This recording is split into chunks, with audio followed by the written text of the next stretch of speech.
There are no special effects here. And as goofy as the paraplane looks and feels, you can still go up to a frightening 10,000 feet.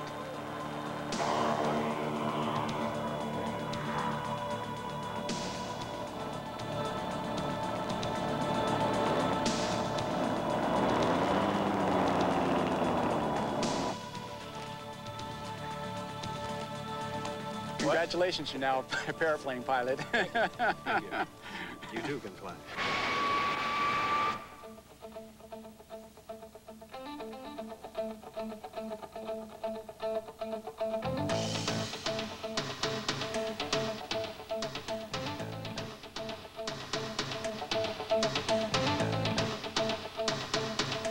This is it, the dream and the reality. Individual rocket-powered flight.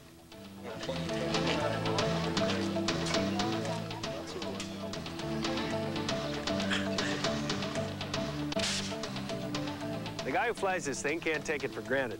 If the rocket fails up there at 200 feet, well, you just can't flap your arms and hope for the best.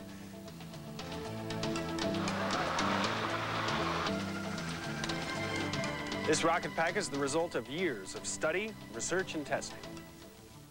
There have been a lot of rocket packs in the last 60 years. Most didn't work. But slowly, Rocketeers got the formula right. And then a variety of rocket packs took shape. There really are guys like Cliff Secord who put themselves at incredible risk each time they take off. To give you an idea of the danger, a trained medical team is on standby whenever rocket man Kenny Gibson takes flight.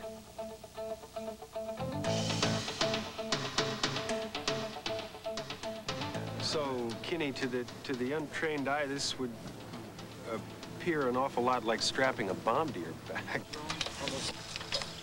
It is a rocket.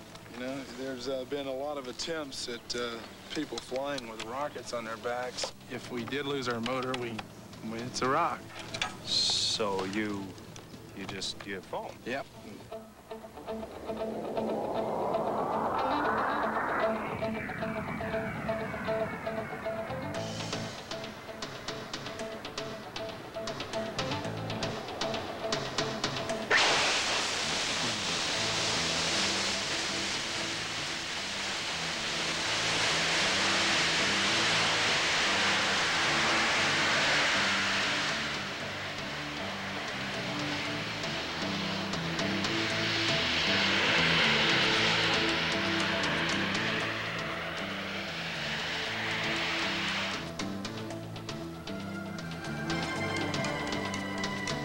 Kenny, that was great.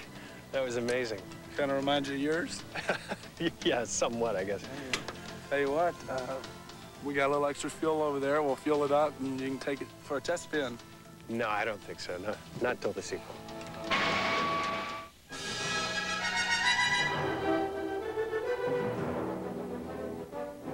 A rocket? Yeah.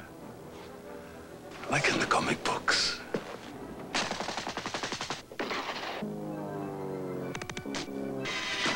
Where is it? Where's what? The rocket. Open up, FBI!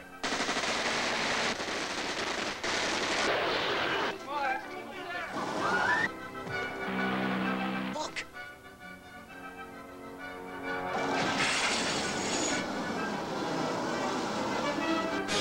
Go get him, kid. Technology and creative thinking got Rocketeer Kenny Gibson off the ground.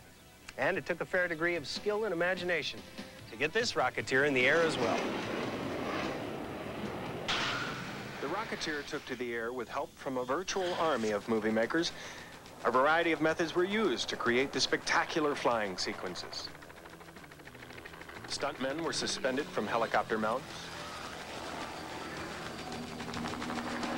And occasionally, they were dropped from planes. But many of the flying effects were created with the assistance of some very special movie-making wizardry at Industrial Light and Magic. ILM is renowned for having created extraordinary effects for movies that have ranged from Star Wars to the wacky Roger Rabbit. How can I ever repay you?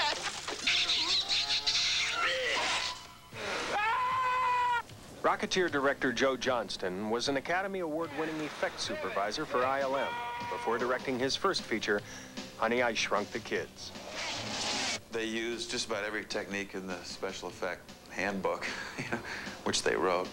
They're using everything from miniature puppets to full-scale doubles in front of a blue screen to animation, for flame enhancement. The great thing about that is that they're combining all those techniques into each sequence. For everything to work, art, technology, and ingenuity had to blend to create the illusion of a man flying at awesome speeds. A tough job for effects supervisor Ken Ralston and his staff.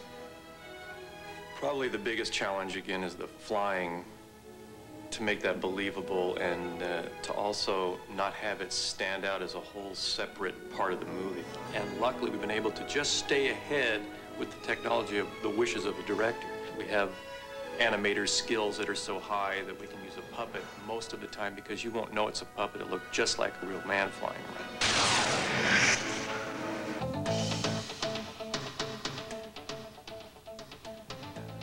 We're at a point now where individual flight without a plane becomes more of a reality every day.